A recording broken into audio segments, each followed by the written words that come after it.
Mari kita akan sama-sama buka di dalam Yohanes pasal yang ke-11 ayat 1, ayat 4, 6, 13, 17, 39 sampai 40. Ya, lompat-lompat ya ayatnya.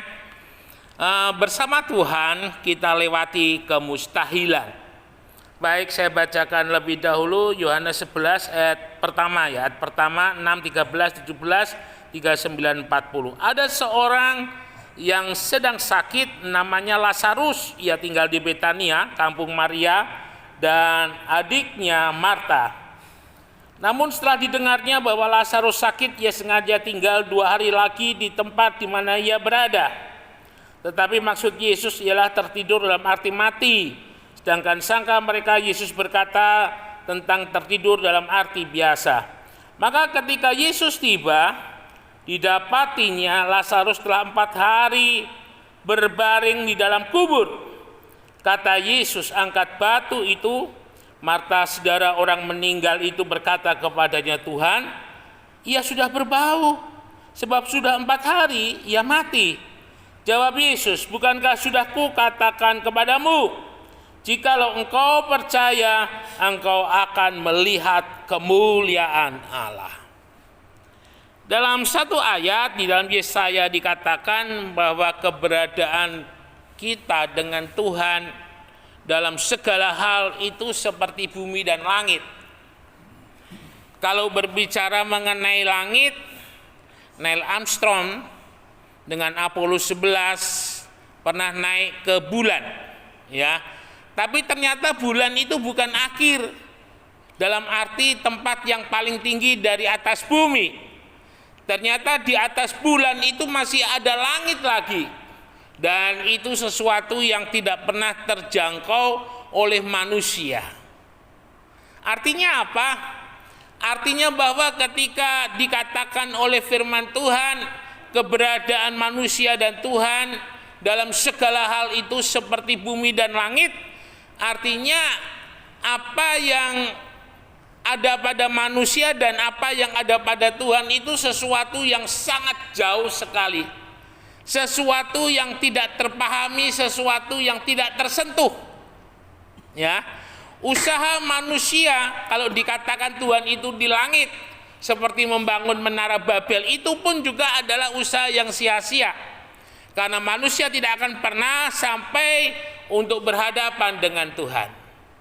Namun satu hal kita bersyukur, ya, karena Tuhan itu sangat mengasihi kita, sehingga bukan kita yang berusaha untuk sampai kepada Tuhan, tetapi Tuhan yang datang untuk sampai kepada kita. Nah, ini baru bisa terjadi. Bapak Ibu Saudara sekalian yang dikasihi oleh Tuhan, yang bisa dilihat oleh mata, yang bisa didengar oleh telinga, kalau boleh saya katakan, itu adalah hal-hal yang merupakan batasan yang bisa dilakukan oleh manusia. Ya, jadi manusia bisa membuat sesuatu yang bisa dilihat oleh mata, yang bisa dia pikir, yang bisa dia dengar, itu yang bisa dia lakukan. Jadi ketika dia melihat bagaimana caranya supaya ada listrik, akhirnya dia membuat kincir angin, ya. Lalu kemudian ketika dia melihat sayur-sayuran, bagaimana supaya enak dimakan daripada kalau makan kubis mentah, makan wortel mentah, makan brokoli mentah, bagaimana kalau kemudian dibuat capcay, ya. Adalah hal-hal yang bisa dilihat oleh mata, adalah hal-hal yang bisa didengar oleh telinga. Itu semua yang dapat dilakukan oleh manusia. Tetapi kita harus sadar, ternyata ada banyak hal di dalam hidup ini yang tidak serta-merta dapat dilakukan oleh manusia.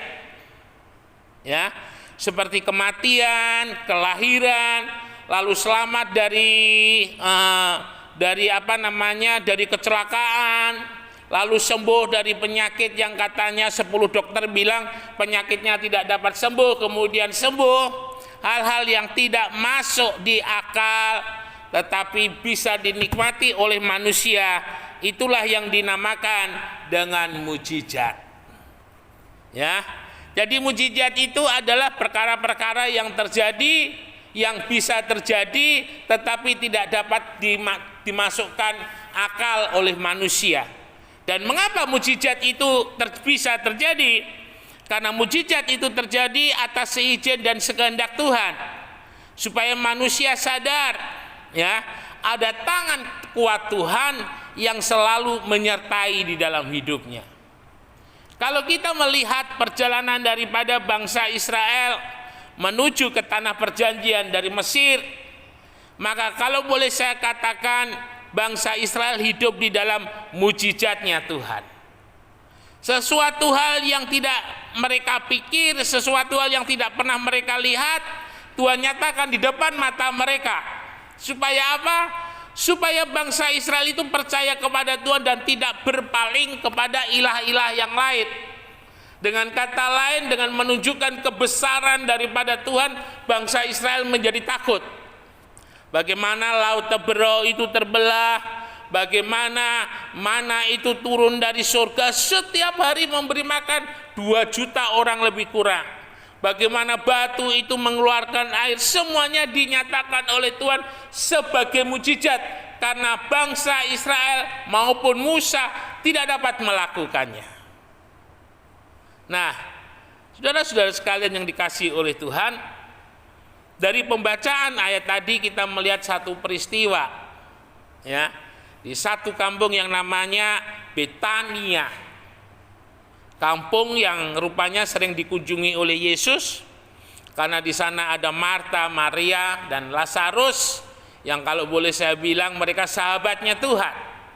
Dan satu waktu ketika Tuhan berada agak jauh dari Betania, ada utusan Marta dan Maria yang meminta tolong kepada suruhannya untuk memberitahukan kepada Yesus bahwa Lazarus, sahabat daripada Tuhan, itu sakit. Seharusnya sebagai seorang sahabat, Yesus akan bergegas untuk berkunjung ke Betania dan melihat bagaimanakah keadaan daripada Lazarus.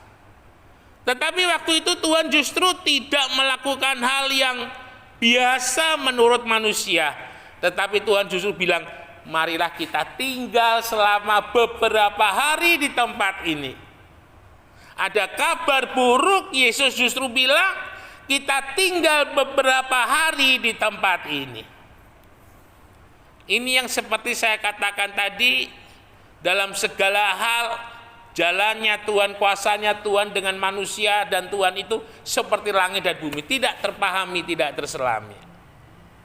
Baru kemudian 4 hari Yesus sampai di Betania.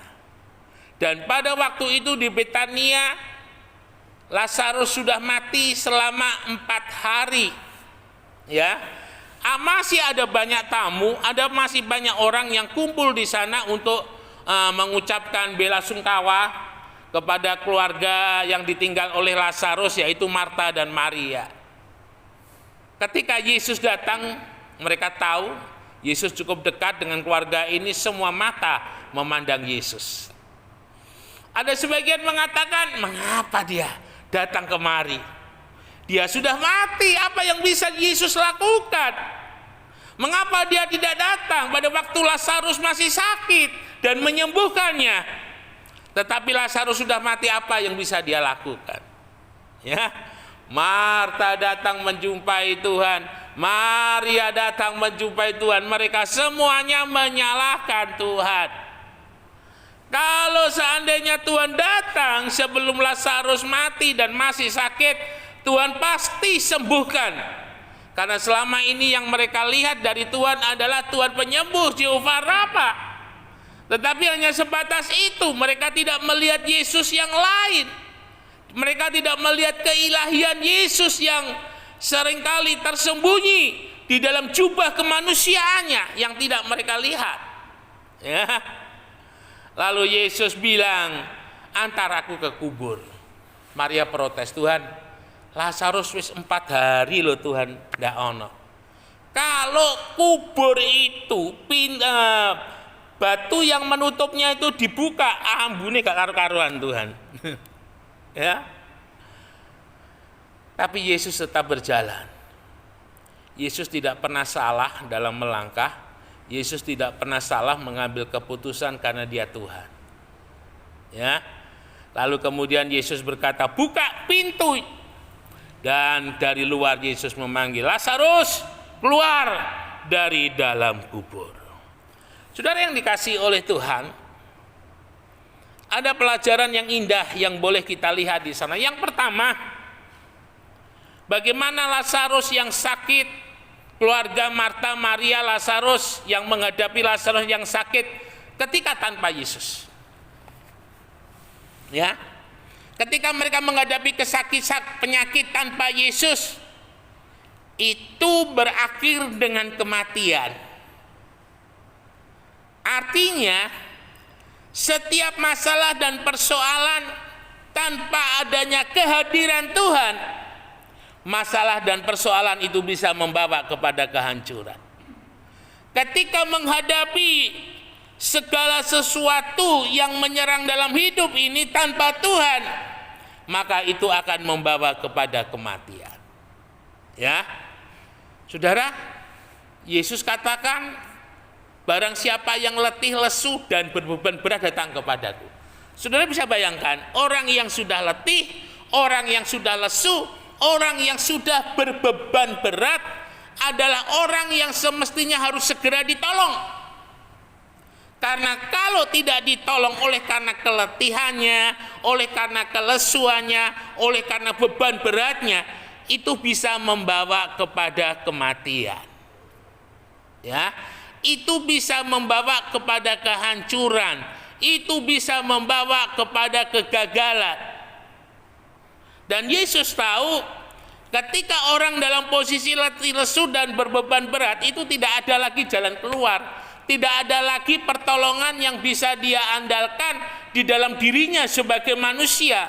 Dia membutuhkan seorang penolong yang melebihi daripada kelemahannya, keletihannya, kelesuannya maupun beban beratnya. Ada orang kuat yang harus menolong dia, dan orang kuat itu adalah Yesus. Sehingga Yesus katakan, "Marilah kepadaku." Ya, itu hal yang pertama yang harus kita sadari dalam hidup ini, bahwa ketika kita menghadapi masalah dan persoalan tanpa Yesus, ingat baik-baik, kita tidak akan mampu melewatinya, justru kita akan mengalami kegagalan. Lalu kemudian yang kedua, Bapak Ibu Saudara yang dikasihi oleh Tuhan, kadang ketika kita diperhadapkan dengan situasi-situasi, kondisi dan situasi-kondisi yang sulit, kadang dalam kehidupan kita ini ya, kalau boleh saya katakan ada satu istilah lempar handuk, menyerah. Ya, menyerah artinya apa? Wis terserah. Ya. Orang yang berserah itu beda dengan orang menyerah. Ya. Kalau orang menyerah artinya apa? Dia melihat sudah tidak ada pengharapan. Tetapi kalau di dalam kehidupan kita orang percaya, kita berserah kepada Tuhan, artinya apa? Pengharapan yang baru itu kita dapat.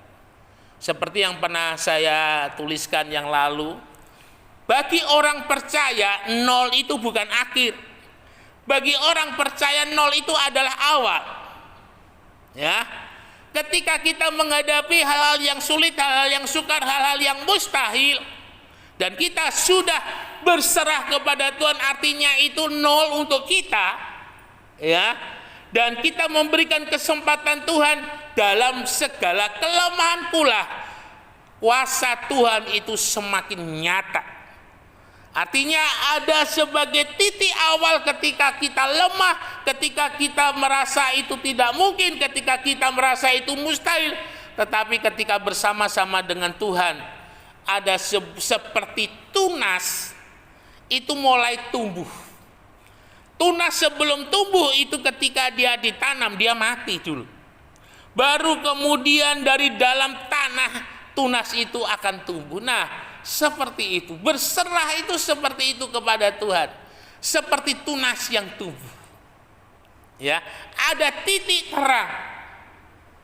Ada sesuatu harapan, ada sebuah harapan yang baru yang muncul ketika bersama-sama dengan Tuhan.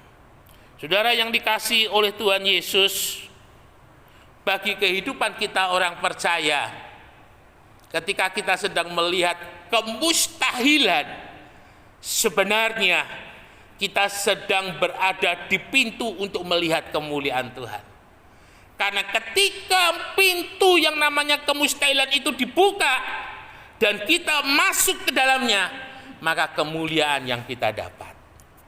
Pintu kemustahilan itu bukan akhir, tetapi pintu kemustahilan ketika berjalan bersama dengan Tuhan itu membawa kepada kemuliaan.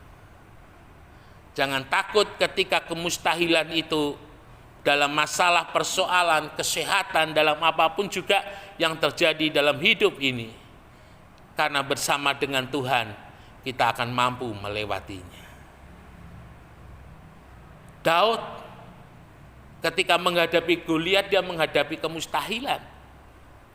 Daud tidak takut, karena justru Daud dengan kacamata rohaninya ketika berhadapan dengan Goliat, dengan kata lain Daud mau menunjukkan bahwa kuasa Tuhan itu lebih besar dari apa yang bisa dipikirkan oleh manusia. Orang melihat Daud kecil, melihat Goliat besar. Orang melihat Daud nggak mungkin ngalahkan Goliat. Ya, orang mungkin melihat ketika Daud melawan Goliat itu dengan mata yang ditutup mungkin, ya. Hanya jari-jarinya dikit yang lihat, gak mentolok, gak tego, ya. Mungkin dalam pikiran mereka ketika Goliat datang kepada Daud itu dipegang, ya. Mungkin setelah dipegang mungkin diuntir-untir begitu kira-kira. Lalu kemudian kalau bisa gitu mungkin dicowokotir kira-kira. Tapi faktanya beda. Ketika Daud menghadapi Goliat yang kalah. Daud mengalahkan kemustahilan bukan karena Daud hebat. Daud mengalahkan kemustahilan karena Daud bersama-sama dengan Tuhan. Saudara nggak pernah sendiri, saya tidak pernah sendiri, orang percaya tidak pernah sendiri. Immanuel. Ya, mari jalani hidup ini bersama-sama dengan Tuhan. Lewati kemustahilan itu bersama dengan Tuhan dan nikmati berkat-Nya, nikmati kemuliaannya menyertai kita sampai selama-lamanya. Immanuel, Tuhan Yesus memberkati.